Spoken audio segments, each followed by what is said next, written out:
দর্শক, একটা সুখবর হচ্ছে আরো সুন্দরভাবে, আরো টেকসই ভাবে, আরো কার্যকর ভাবে, এটা হচ্ছে আসল পদক্ষেপ। তো আরো সুন্দর হবে, আরো টেকসই হবে, আরো কার্যকর হবে।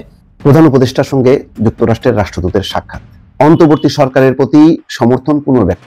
আজকেই হচ্ছে ডোনাল্ড ট্রাম্প প্রেসিডেন্ট হিসেবে শপথ নেবেন। এই শপথের দিনে তার দেশের রাষ্ট্রদূত ডক্টর মোহাম্মদ ইউনূসের সঙ্গে দেখা করছেন এবং বলছেন যে আমেরিকার পুরো সমর্থন আছে এই ইউনূস সরকারের প্রতি। পূর্বাঞ্চলে তারা বিশাল হসপিটাল করবে, যেই হসপিটালের ভিতরে বাংলাদেশের লক্ষ লক্ষ মানুষ সেবা নিতে পারে। ভারতে না গিয়ে চাইনিজ বিনিয়োগে পূর্বাঞ্চলে হবে বিশাল এরিয়া নিয়ে হসপিটাল। এমন পরিস্থিতিতে খোদ ভারত থেকে শেখ হাসিনাকে তাড়িয়ে দেওয়ার দাবি উঠেছে, কিন্তু কে তুলল এমন দাবি? ভারতের রক্তচক্ষুকে থোড়াই কেয়ার করে বাংলাদেশের সঙ্গে শক্তপোক্তভাবে সম্পর্ক গড়তে চায় চীন।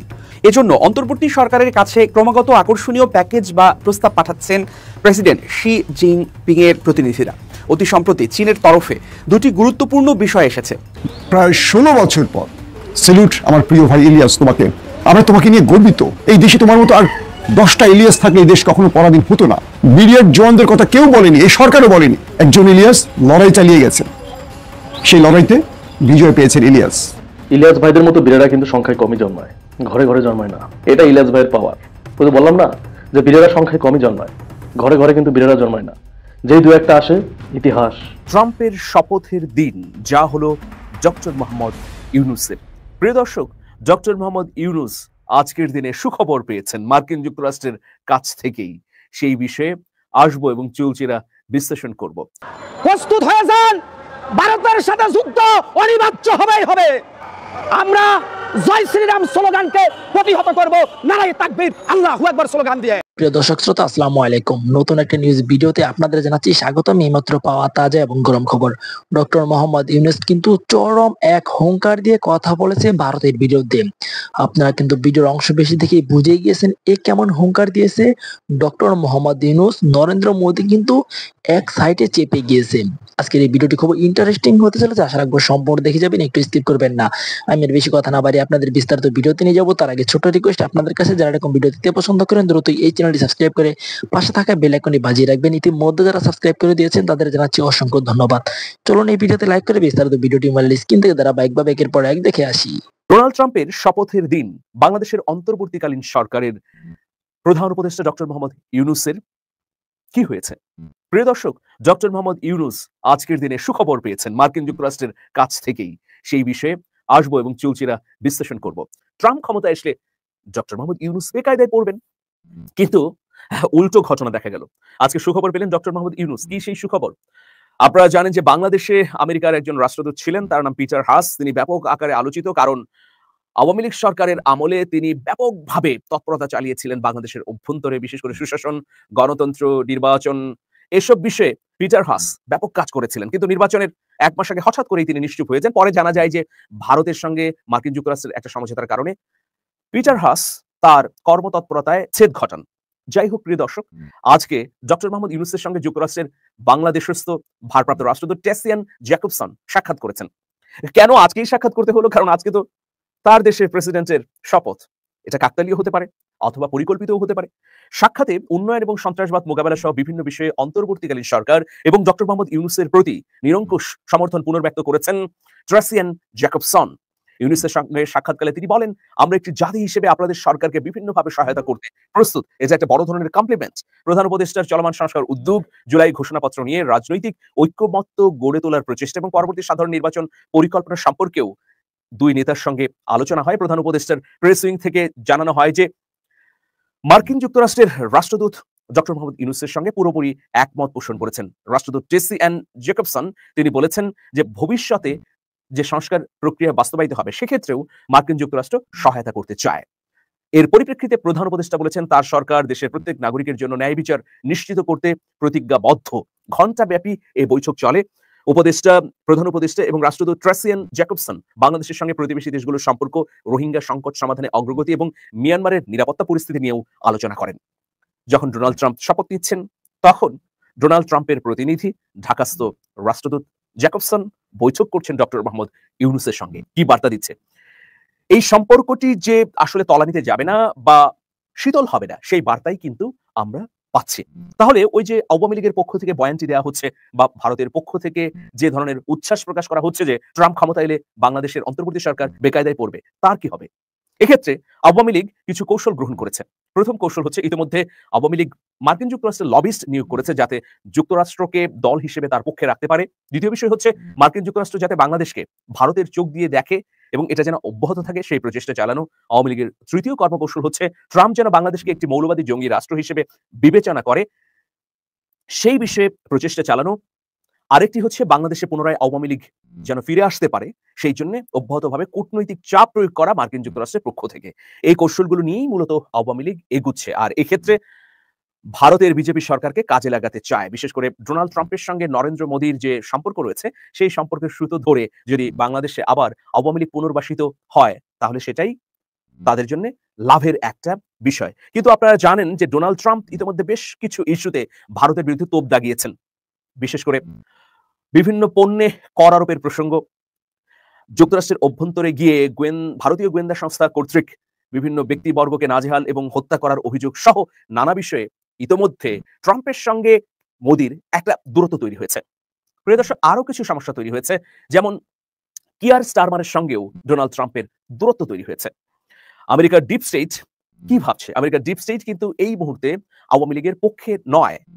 তারা ডোনাল্ড ট্রাম্পের নির্বাচিত হবার পরেও এখনো ভাবছে যে ডক্টর মোহাম্মদ ইউনূস যেহেতু পশ্চিমা বিশ্বে তার একটি গ্রহণযোগ্যতা রয়েছে, সুতরাং তার সরকারের সঙ্গে মার্কিন যুক্তরাষ্ট্র সরকারের একটা ইতিবাচক সম্পর্ক তৈরি হতে পারে। বিশেষ করে ট্রাম্প জামানায় ডোনাল্ড ট্রাম্প এবং ডক্টর মোহাম্মদ ইউনূসের মধ্যে একটা নতুন সম্পর্ক তৈরি হবার সম্ভাবনাও আছে।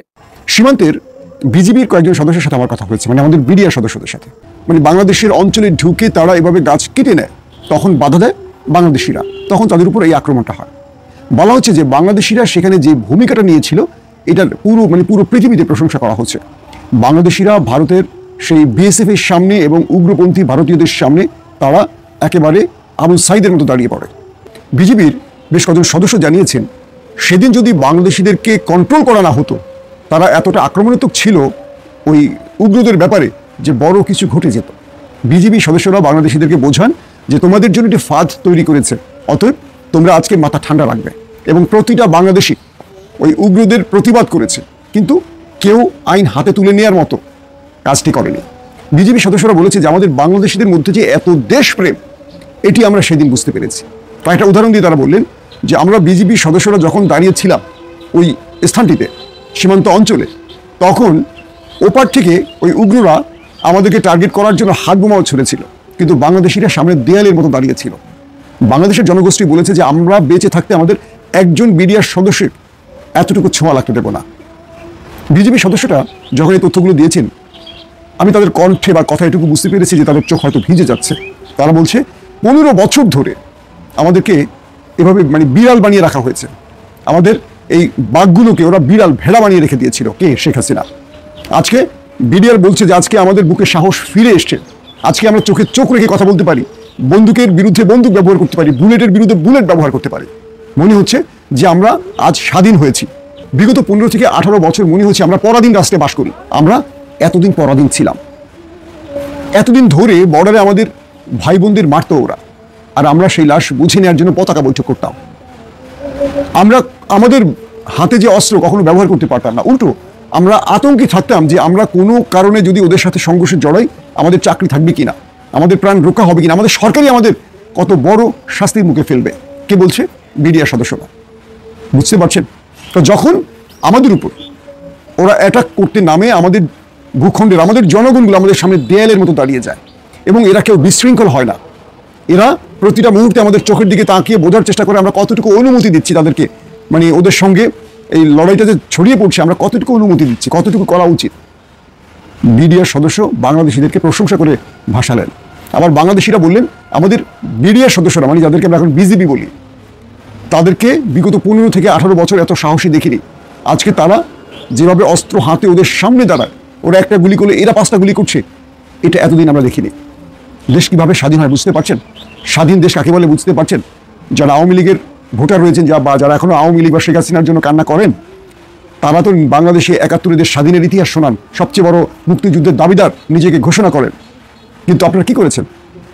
বিগত 15-16 বছর এই দেশটাকে পরাধীন করে রেখেছেন।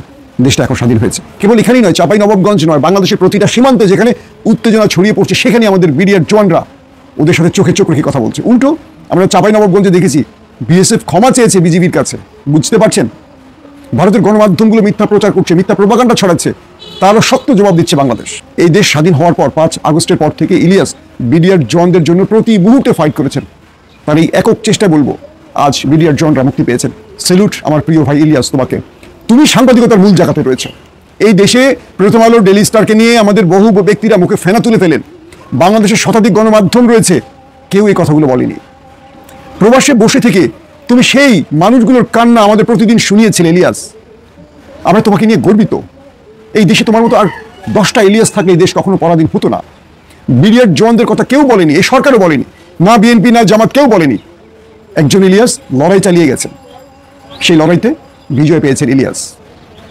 যারা এই ঘটনাগুলো দেখছেন, যেসব সাংবাদিকরা মোচ পাকিয়েছেন, দাড়ি পাকিয়েছেন, চুল পাকিয়েছেন, নিজেকে বড় সাংবাদিক দাবি করেন আর ইলিয়াসকে বলেন ইউটিউবার, তাদের লজ্জায় মরে যাওয়া উচিত। যে আপনাদের মতো এই বিজ্ঞ, প্রজ্ঞাবান, বয়স্ক, এত জ্ঞানের অধিকারী, সব বিষয়ে পারদর্শী সাংবাদিকরা বাংলাদেশে কোন বালটা সৃষ্টিলেন জীবনে? বাংলাদেশে কোন উপকারটা করছেন আপনারা? নিজের ফ্ল্যাট, গাড়ি, বাড়ি, নারী, মদ ছাড়া, দলের তাবেদারি ছাড়া পারেননি। আমরা কৃতজ্ঞ ইলিয়াসের কাছে এবং বিশ্বাস করি বাকি যেসব বিডিআর জওয়ানরা রয়েছেন নিরাপরাধ, একে একে তাদের সবাইকে মুক্তি দিতে হবে। যে পরিবারগুলো 16টা বছর তার বাবাকে দেখেনি, তার ভাইকে দেখেনি, সন্তানকে দেখেনি, 16টা বছর পুরো পরিবার থেকে বিচ্ছিন্ন ছিল, তাদের সাথে কি নির্মম আচরণ করা হয়েছে আমরা জানি। আজ তাদের খুশির দিন। প্রাণ ভরে দোয়া করবেন ইলিয়াসের জন্য সবাই। আজকে আরো 2 জন শক্তিশালী রাষ্ট্রদূত সাক্ষাৎ করেছেন পররাষ্ট্র উপদেষ্টার সাথে। এর মধ্যে চায়নার রাষ্ট্রদূত আজকে সাক্ষাৎ করেছেন পররাষ্ট্র উপদেষ্টার সাথে এবং সেখানে তিনি আমন্ত্রণ জানিয়েছেন প্রধান উপদেষ্টা ডক্টর মোহাম্মদ ইউনূসকে চায়না সফর করার জন্য। চায়না সফরের পাশাপাশি রয়েছে তাদের বিশাল প্ল্যান বাংলাদেশ নিয়ে, বাংলাদেশের আর্থসামাজিক উন্নয়নে অনেকগুলা কাজকর্ম করার জন্য চায়না আজকে আগ্রহ প্রকাশ করেছেন পররাষ্ট্র উপদেষ্টার সাথে। পূর্বাঞ্চলে তারা বিশাল হসপিটাল করবে, যেই হসপিটালের ভিতরে বাংলাদেশের লক্ষ লক্ষ মানুষ সেবা নিতে পারে। ভারতে না গিয়ে চাইনিজ বিনিয়োগে পূর্বাঞ্চলে হবে বিশাল এরিয়া নিয়ে হসপিটাল। এই বিষয়ে কথা হয়েছে আজকে পররাষ্ট্র উপদেষ্টার সাথে। পাশাপাশি তারা বড় মাপের প্ল্যান ভারতকে ঠেকিয়ে দেওয়ার জন্য বাংলাদেশে তারা অর্থ বিনিয়োগের জন্য অফার করেছে আজকে বাংলাদেশ সরকারকে। অপরদিকে চিরশত্রু বাংলাদেশের বর্তমান অন্তর্বর্তীকালীন সরকারের শত্রু হিসাবে পরিচিত রাশিয়া, যে নাকি ভারতের সাথে সম্পর্ক করে শেখ হাসিনাকে টিকিয়ে রেখেছিলেন এতদিন, সেই রাশিয়ার রাষ্ট্রদূত আজকে পররাষ্ট্র উপদেষ্টার সাথে সাক্ষাৎ করে বলেছেন রূপপুর পারমাণবিক কেন্দ্রের যে অর্থ নিয়ে সমস্যা আছে সেই সমস্যার সমাধান করা হবে সুন্দরভাবে এবং রূপপুর পারমাণবিক কেন্দ্র থেকে যে বিদ্যুৎ উৎপাদন হবে এতে বাংলাদেশের বিদ্যুতের সমস্যার অনেকটাই সমাধান হবে এবং রাশিয়া অন্তর্বর্তীকালীন সরকারের পাশে থেকে বাংলাদেশকে শক্তিশালী দেশ হিসাবে রাশিয়া বন্ধু হিসাবে থাকতে চায়। প্রিয় দর্শক, এতদিনের ঢোল ঢাব্বা বাজিয়ে আওয়ামী লীগ বনাম একসাথে হয়ে ভারত যে প্রপাগান্ডাগুলা করেছিল বাংলাদেশের বিরুদ্ধে, অন্তর্বর্তীকালীন সরকারের বিরুদ্ধে, একদিনে ভারতের 3 শত্রু এক বন্ধু রাশিয়াও ভারত ছেড়ে বাংলাদেশের পক্ষে সুর মিলালেন। চায়না চিরশত্রু, তার রাষ্ট্রদূত দেখা করলেন। আমেরিকা চিরবন্ধু না চিরশত্রু, আজকে প্রমাণ দিলেন। আজকের 20 জানুয়ারি ইতিহাস হয়ে থাকবে যে ডোনাল্ড ট্রাম্প এত ঘনিষ্ঠ বন্ধু হওয়ার পরেও ডোনাল্ড ট্রাম্পের অনুষ্ঠানে দাওয়াত না দিয়ে চায়নার প্রেসিডেন্টকে দাওয়াত দিয়ে ভারতকে কি বার্তা দিলেন, কি সংবাদ দিলেন আমেরিকা আগামী দিনগুলো, এবং আজকের এই দিনে তার রাষ্ট্রদূতকে পাঠিয়ে বলে দিলেন বাংলাদেশের পাশে আছে আমেরিকা, সকল কার্যক্রম অন্তর্বর্তীকালীন সরকারকে সহযোগিতা করতে চায় আমেরিকা। বাংলাদেশের আলেমরা হেলিকপ্টারে চড়েন, রাতের বেলা মাহফিল করেন, গাড়িতে চড়েন। বাংলাদেশের মানুষরা ওয়াজ মাহফিলের মুখী হচ্ছে, তাফসির মাহফিল দিন দিন বৃদ্ধি পাচ্ছে। এই সব কিছু যেন কষ্টের কারণ হয়ে দাঁড়িয়েছে ফজলুর রহমান সাহেবের জন্য। ফজলুর রহমান সাহেব মনে করছেন বাংলাদেশ কেন তার মতো করে চলছে না, বাংলাদেশ কেন বাংলাদেশের মানুষের মতো করে চলছে। আপনারা জানেন যে তিনি সাম্প্রতিক সময়ে একটি ইন্টারভিউতে অনলাইনে যেটা প্রচার হয়েছে, যেটা সম্পূর্ণ কোনো কাটছাটের কিছু নাই, আগাগোড়া যদি আপনি শোনেন তাহলে বুঝবেন যে তার ভিতরটাতে একটা ক্ষোভ বিরাজ করছে, কষ্ট বিরাজ করছে।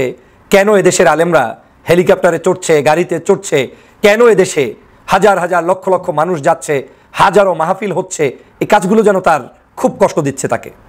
তিনি বলছেন যে যা ইচ্ছা তাই হচ্ছে, এটা একটা ব্যবসা, এটা একটা বাণিজ্য।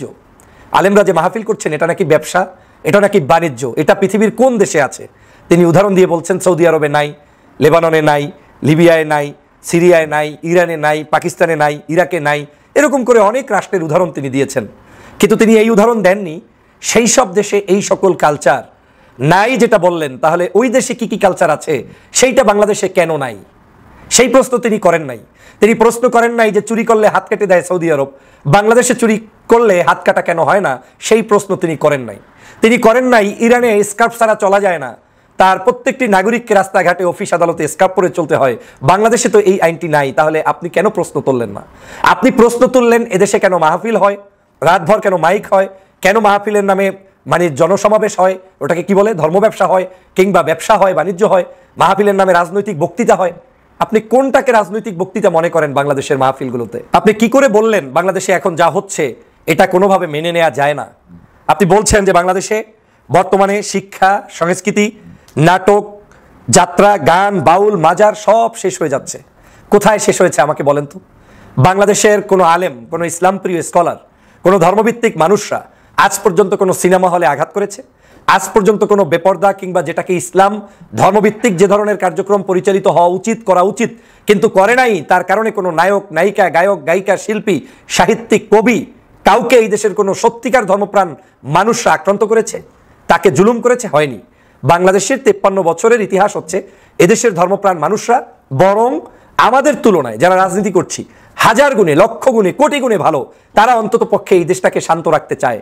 আজ যদি মসজিদের মেম্বারে দাঁড়িয়ে ইমাম সাহেবরা আজকের জুমার খুতবায় আমার দেশের যুবক তরুণদেরকে উৎসাহ না দিতেন, তাদেরকে শান্ত হতে না বলতেন, কত কোটি পুলিশ নিয়োগ দিয়ে আপনি দেশটাকে শান্ত করতেন বলেন? আমার দেশের নাগরিকরা এমনিই এই তাফসির মাহফিল, ইসলামিক স্কলার কিংবা অন্য ধর্মের মানুষদের বক্তব্যে অনুপ্রাণিত হয়ে শান্ত থাকে। যদি সেটা না থাকতো তাহলে আজকের আপনার এই বাংলাদেশে কোনো গভর্নমেন্ট ভালো করে পরিচালনা করতে পারতো না। আজকে দেওয়া উচিত তাদেরকে স্বর্ণপদক, আজকে দেওয়া উচিত তাদেরকে সম্মান। আজকের এই কওমি মাদ্রাসাগুলো আজকে না থাকলে কত লক্ষ শিশু প্রতি বছর শিক্ষা থেকে বঞ্চিত হতো, যাদেরকে সরকারি স্কুল, কলেজ, মাদ্রাসায় ভালোভাবে পড়ানোর মতো কোটা আপনার কাছে নাই। তাহলে তারা সেই কাজটি করছে। তাফসির মাহফিলগুলো হচ্ছে, এখন এই তাফসির মাহফিলগুলো দেখে আপনি কষ্ট পান কেন?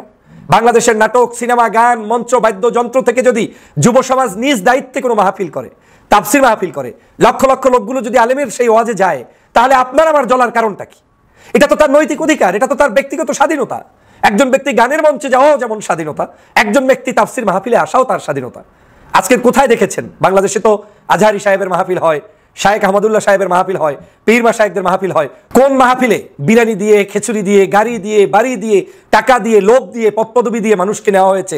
প্রমাণ দেখাতে পারবেন? একটাও নাই। তাহলে আলেমদের মাহফিল নিয়ে আপনার শরীরের মধ্যে জ্বলার কারণটা কি? আপনি বলছেন কি চায় এরা? এরা চায় বাংলাদেশকে গঠন করতে, এরা চায় দেশের নাগরিক হিসেবে দেশে অবদান রাখতে, এরা চায় আপনারা যে সকল অন্যায়, অত্যাচার, জুলুম, নির্যাতন করবেন তার প্রতিবাদ করতে। তাহলে আপনি তাকে নিয়ে কথা বলার কোন সাহসে অধিকার রাখলেন? তারা কি বাংলাদেশের নাগরিক নয়? দুনিয়ার সমস্ত কালচার শেষ হয়ে যাচ্ছে আপনার ভাষ্য অনুযায়ী। বাংলাদেশে দুনিয়ার সমস্ত কালচার কি শেষ হয়েছে বলেন? কালচার হচ্ছে ওই দেশের সভ্যতা, ওই দেশের মানুষের যে দৈনন্দিন জীবন ব্যবস্থা, তার যে কর্ম, তার যে ধর্ম, তার যে সামাজিক চর্চা, তার যে জীবন বিধান, এটার উপর ভিত্তি করেই একটা সভ্যতা, কালচার প্রতিষ্ঠিত হয়। তো আমার দেশের সভ্যতা হচ্ছে ঘরে ঘরে আওয়াজ হচ্ছে, কলেমার দাওয়াত হচ্ছে, নামাজ হচ্ছে, আপনার মসজিদ হচ্ছে, মাহফিল হচ্ছে, কিংবা হিন্দু ভাইদের পূজা পার্বণ। প্রথম আলো একটা খুব ইন্টারেস্টিং রিপোর্ট করেছে আজকে তাদের পত্রিকায় রিপোর্টে এসছে, ছাপা পত্রিকায় সবচেয়ে বড় হেডলাইনে এটা ছিল, অনেকে নিশ্চয়ই দেখেছেন, অনলাইনে তো এসছে তার কিছুক্ষণ পর। হেডলাইনটা হচ্ছে অনুগত ও চমৎকারী, কোট আনকোট, সাবেক মন্ত্রী, সংসদ সদস্য, আমলা, সাংবাদিক, শিল্পীদের 830 প্লট দেন হাসিনা। মানে বিশেষ অবদান তারা রাখতে পেরেছে। কারণ আমি আসবো এখানে মূল্য যে বলা হয় সেটা হচ্ছে এরকম। রাতের ভোট হবে, শুরুটা একটু পড়ি। পরিচিতি পাওয়া 2018 সালের একাদশ জাতীয় সংসদ নির্বাচনের সময় নির্বাচন কমিশন সচিব ছিলেন হেলাল উদ্দিন আহমদ। আওয়ামী লীগ আমল সরকারের অনুগত আমলাকে ভোটের 5 মাস আগে পূর্বাচলে রাজুকের 7.5 কাঠার একটি প্লট দেওয়া হয়। তিনি প্লটটি পান সরকারি চাকরিতে অসামান্য অবদানের জন্য। এই হেলাল উদ্দিনকে আমরা নিশ্চয়ই চিনি, সম্ভবত গ্রেফতারও হয়েছে। 18 সালে ভোটের সময় তিনি সচিব ছিলেন।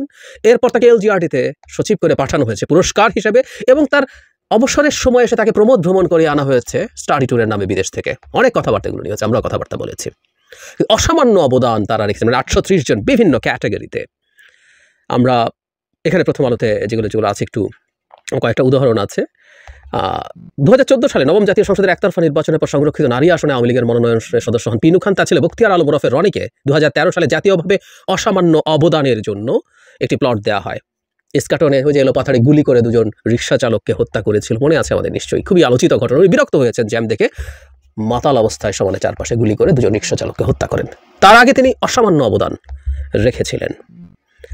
এরকম বহু বহু বহু আছে, এখানে তালিকা আছে, সেখানে আমরা একটু মানে তালিকায় কারা কারা আছে বিশ্লেষণে দেখা যায় প্লট পাওয়া ব্যক্তিদের মধ্যে রয়েছেন গডফাদার অর্থাৎ অর্থ আত্মসাৎকারী, ঋণ খেলাপি, বিতর্কিত ব্যক্তি এবং সাবেক মন্ত্রী ও সচিবের মেয়ে। রাজস্ব সূত্র জানিয়েছে প্লটের জন্য আবেদন করা হতো প্রধানমন্ত্রী কার্যালয় এবং গৃহায়ন ও গণপূর্ত মন্ত্রণালয়। তখন শেখ হাসিনার সম্মতিতেই প্রধানমন্ত্রী কার্যালয় থেকে সিদ্ধান্ত হতো কারা প্লট পাবেন।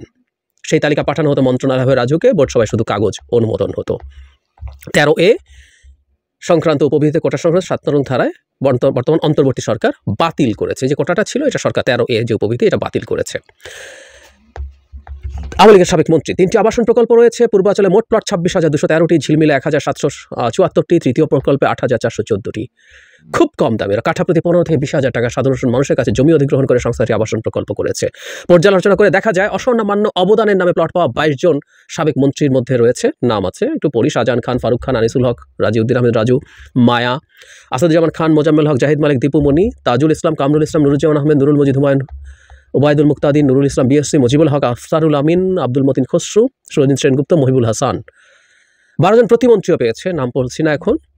ঢাকায় বাড়ি বা ফ্ল্যাট থাকলেও অনেকে রাজুকের প্লট নিয়েছেন, যেমন কামাল আহমেদ মজুমদার। তিনি প্রথম আলোকে বলেছেন তার ঢাকা শহরে 21 সালে বলেছেন পৈতৃক বাড়ি রয়েছে। শিরিন শারমিন চৌধুরী 10 কাঠার প্লট পেয়েছেন, তারেক আহমেদ সিদ্দিক পেয়েছেন, তারেক আহমেদ সিদ্দিক।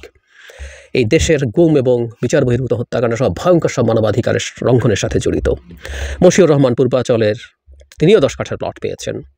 সাবেক সংসদ সদস্য বিরাট একটা লিস্ট, 256 জন, 256 জন, প্রায় সবাই আওয়ামী লীগের, অন্যান্য 2-1 জনকেও 2-4টা কাককে ভাত ছিটাই না সেরকম ছেটানো আছে। এরপর জাপা অন্যান্য দলেরও ওই যে বললাম কয়েকজন আছে: রওশন এরশাদ, পীর ফজলুর রহমান, শামীম হায়দার পাটোয়ারি, লিয়াকত হোসেন খোকা, নাসরিন জাহান রত্না, শওকত চৌধুরী, নুরুল ইসলাম তালুকদার, রয়শন আরা মান্নান, নুরুল ইসলাম ওমর, জিয়াউল হক মৃধা। এর মধ্যে ঋণ খেলাপি আছে।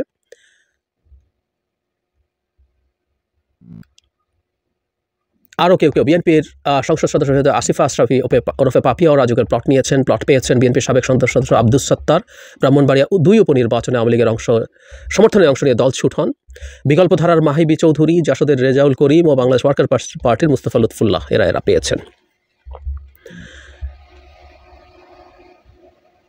সচিবদের প্লট উপহার, এর মধ্যে যেসব উপহার পাওয়া গেছে 39 জন সাবেক ও বর্তমান সচিবের নাম পাওয়া গেছে। 24 সালের আমিডামি নির্বাচন যেটা হয়েছে সেখানে 2 মাস আগে একসঙ্গে 18 জন সচিবকে প্লট দেওয়া হয়েছিল। এটা খুবই খুবই গুরুত্বপূর্ণ। এর মধ্যে পুরো নাম আছে। এর মধ্যে এই জিনিসটা একটু যোগ করে রাখা ভালো, তাদের মধ্যে তখনকার নির্বাচন কমিশনের সচিব জাহাঙ্গীর আলমও রয়েছেন। তালিকা আছে, আপনারা প্লিজ রিপোর্টটা একটু পড়ে নেবেন, এটা একটা গুরুত্বপূর্ণ দলিল। মন্ত্রী সচিবদের সন্তানরাও তালিকায় আছেন। এর মধ্যে এখানেও সবার কথা লেখা আছে, আমি আর বিস্তারিত যাচ্ছি না। কিন্তু একটা ইন্টারেস্টিং তথ্য হলো প্লট পাওয়াদের তালিকায় 3 বোনও রয়েছেন। তারা হলো কাজী নিশাত রসুল, কাজী নাহিদ রসুল, কাজী তুহিন রসুল। তারা প্রশাসন ক্যাডারের কর্মকর্তা। 3 জনই রাজুক থেকে প্রতিটি 5 কাঠা করে 3টি প্লট পান। কাজী নিশাত রসুল ছিলেন শেখ হাসিনার ব্যক্তিগত কর্মকর্তা। তারপর ওএসডি কাজী নাহিদ রসুল মুন্সিগঞ্জ গাইবান্ধার জেলা প্রশাসক, অন্তর্বর্তী সরকার প্রত্যাহার করে। তুহিন রসুল রাষ্ট্রপতির উপসচিব হিসেবে কর্মরত। মানে কতটা পাওয়ারফুল এই পরিবার, তারা এই রকম সব পদে থাকেন। দলের মধ্যেও প্রচুর নেতা আছে, তারা প্লট পেয়েছেন। পাওয়ারই কথা 830 জন এভাবে ডিস্ট্রিবিউট করা হয়েছে। সাংবাদিক অন্তত 30 জন। আমরা এইটার স্ক্রিনশট আমরা অনেকে শেয়ার করেছি, আমি এই নামগুলো একটু পড়তে চাই। 30 জন সাংবাদিক অসামান্য অবদান, মানে অসামান্য শেখ হাসিনার সময় যে সাংবাদিক অসামান্য অবদান রেখেছেন, তিনি কতটা চেটেছেন শেখ হাসিনাকে আমরা বুঝতে পারি। আবু জাফর সূর্য, রাহুল রাহা, নাজমুল হাসান, শাহরিয়া শহীদ, নাজিমুদ্দিন শ্যামল, সাইফুল ইসলাম কল্লোল, ফারুক হোসাইন, মুসলিম উদ্দিন আহমেদ পিপুল, রতনকান্তি দেবাশিস, দীপ আজাদ, মধুসূদন মণ্ডল, বিথিজামান চৌধুরী, রফিকুল ইসলাম সবুজ, আরেফিন ফয়সাল, শামীম আহমেদ, শরীফুজ্জামান পিন্টু, আনিসুর রহমান, আইয়ুব ভূঁইয়া, রফিকুল ইসলাম রতন, অশোক চৌধুরী, BM জাহাঙ্গীর, পপি চৌধুরী, SM গোর্কি। আমরা কয়জনের নাম শুনেছি সাংবাদিক হিসেবে একটু খেয়াল করি তো, কয়জনের নাম আমরা জানি? মানে এই 30 জন আদতে কয়জন জেনুইনলি সাংবাদিকতা করেছেন আমরা বলতে পারবো নিশ্চয়ই। সুতরাং কাদেরকে দেওয়া হয়েছে আমরা বুঝতে পারছি। শিল্পী আছেন, মুজিব সিনেমায় অভিনয় করতে 1 টাকায় চুক্তিবদ্ধ হয়ে গত বছর আলোচনায় আসেন চিত্রনায়ক আরিফিন শুভ। তাকে পূর্বাচলে 10 কাঠার প্লট দেওয়া হয়েছে। এছাড়াও অসামান্য অবদান করে 30 জন অন্তত পেয়েছে। মীর সাব্বির মাহমুদ, রানা হামিদ, লিটন হায়দার, রাসেল আশেকি, বেগম মিনা বড়ুয়া, সাইলা সাবরিন, মেহের আফরোজ শাহন, মাহফুজ আহমেদ, এরকম অনেকে পেয়েছেন। এরপর বলা বাহুল্য এরকম অনেক মানুষ আছেন। আর সবচেয়ে বড় কথা যেটা, সেটা হলো তার পরিবারের লোকজন সবাই মিলে 10 কাঠা করে শেখ হাসিনা, রেহানা, তাদের সন্তানরা সহ। এই হচ্ছে একটা রেজিম যে নিজে মাফিয়া হয়ে উঠেছিল এবং তার সাথে যারা থাকবে তাদেরকে এভাবে রিওয়ার্ডেড করতে চেয়েছিল। এটাই করে। আপনি রাষ্ট্রের সম্পদ, জনগণের সম্পদ, গরিব মানুষের জমি অ্যাকোয়ার করে সেগুলো নিয়ে খুব কম দামে সেগুলো আপনি এই রকম মানুষের কাছে ডিস্ট্রিবিউট করেন আপনার ক্ষমতাটাকে কোনো রকমে যে কোনোভাবেই হোক টিকিয়ে রাখার জন্য। রাষ্ট্র নিয়ে এর চেয়ে বড় কোনো ছেলে খেলা আর কিছু হতে পারে না। একটা সময় আলাপ হয়েছে, আলাপটা আমাদের এখনো আবার করা দরকার। এরকম প্লটেরও আবাসিক এলাকা এবং প্লটেরও প্রকল্প রাজুকের থাকা উচিত কিনা এই প্রশ্ন আছে। কারণ হলো এগুলোর মাধ্যমে কিছু মানুষকে হঠাৎ করে বড় লোক করে দেওয়া হয়।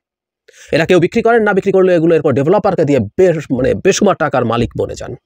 যদি শেষ পর্যন্ত এগুলো ডেভেলপারের কাছেই যেতে হয়, এই ধরনের প্রকল্প শুধুমাত্র সরকারের জায়গা থেকে ডেভেলপারের সাথে নিজে চুক্তি করে ফ্ল্যাট বিক্রি করলেই সেগুলো জনগণের কাছে, হাতের কাছে অনেক বেশি সহজে ফ্ল্যাট নাগালের মধ্যে দাম চলে আসতে পারে। কারণ জমির মালিক অর্ধেক অন্তত তার ফ্ল্যাটের মালিক হয়ে যান। সো এসব প্রশ্ন তো আছে। এখন জরুরি প্রশ্ন হচ্ছে অসামান্য অবদান যেহেতু বলা হয়েছে, এটা এমন না যে এটা শিল্পী কোটায়, এটা সচিব কোটায়, এটা রাজনীতিবিদ কোটায়, এটা মন্ত্রী কোটায় দেওয়া হচ্ছে, তাদের অসামান্য অবদানের জন্য দেওয়া হচ্ছে। সুতরাং এই প্রশ্ন এখন আসছে যে কি অসামান্য অবদান তারা আসলে রেখেছিলেন, এটা নিয়ে যাচাই বাছাই হওয়া জরুরি। এবং এই প্লটগুলো প্রায় শতভাগই বাতিল হবার যোগ্য। এগুলো খুব দ্রুত এই সরকারের যাচাই বাছাই করা উচিত এবং এগুলো বাতিলের পদক্ষেপ নেওয়া উচিত। এগুলো বাতিল করতে হবে। কারণ হচ্ছে এগুলো প্রত্যেকটা নিয়ম ভঙ্গ করে অন্যায়ভাবে জনগণের সম্পদ কিছু মানুষের হাতে তুলে দেওয়া হয়েছে। এটা এই জনগণ এবং রাষ্ট্রীয় সম্পদের জনগণের সাথে ভয়ঙ্কর রকম প্রতারণা। রিপোর্টটা সেলফ এক্সপ্লানেটরি, নতুন করে তেমন কিছু বলার নেই। কিন্তু আমাদের দাবি হচ্ছে এই ধরনের বরাদ্দগুলো প্রত্যেকটা বাতিল করে দিতে হবে। এবং এই আলাপ আসলে এখন আমাদের জনগণ পরিসরে আসা উচিত। জেনারেলি এই ধরনের প্রকল্প প্লট অন্তত জনগণের কাছে বরাদ্দ দেওয়া উচিত কিনা। এই প্লটের যুগ আসলে আর নেই। কেউ এখন কোথাও একটা প্লট পেয়ে জমি করে বাড়ি করে থাকেন না। আর আমাদের ঢাকা শহরে আসলে একটা বাড়ি করে থাকা অ্যাফোর্ড করতে দেওয়া উচিত না। এরকম ঘনবসতিপূর্ণ একটা দেশ, এত ঘনবসতিপূর্ণ একটা রাজধানী, রাদার এই ধরনের প্রকল্প যদি করা হয়, আমি আবারও বলছি, সেগুলোর মালিকানা সরকারের কাছে রেখে একটা নির্দিষ্ট শেয়ারিংয়ের বিনিময়ে সেগুলো ডেভেলপার কোম্পানিগুলো যারা আবাসন প্রকল্প তৈরি করে, যারা ফ্ল্যাট তৈরি করে, তাদেরকে দেওয়া উচিত। তারা সেগুলোতে ফ্ল্যাট তৈরি করে বিক্রি করবে। এতে অনেক তুলনামূলকভাবে ব্যক্তি মালিকানায় করার চাইতে অনেক কম খরচে ফ্ল্যাট পেয়ে যাবেন সাধারণ মানুষ। এটাই হওয়া দরকার। প্রিয় দেশবাসী, শুরু থেকে শেষ পর্যন্ত যারা এই ভিডিওটি দেখেছেন সকলকে জানাই অসংখ্য ধন্যবাদ। যারা এরকম নিউজ ভিডিওতে পেতে পছন্দ করেন তারা অবশ্যই এই চ্যানেলটি সাবস্ক্রাইব করে পাশে থাকা বেল আইকনটি বাজিয়ে দিবেন। যারা এখন এই ভিডিওটি শেয়ার করেননি, এই ভিডিওটি দ্রুত শেয়ার করে সকলকে দেখার সুযোগ করে দিন। আজকের মতন এই পর্যন্ত, দেখা হচ্ছে পরবর্তী কোনো ভিডিও নিয়ে ইনশাল্লাহ।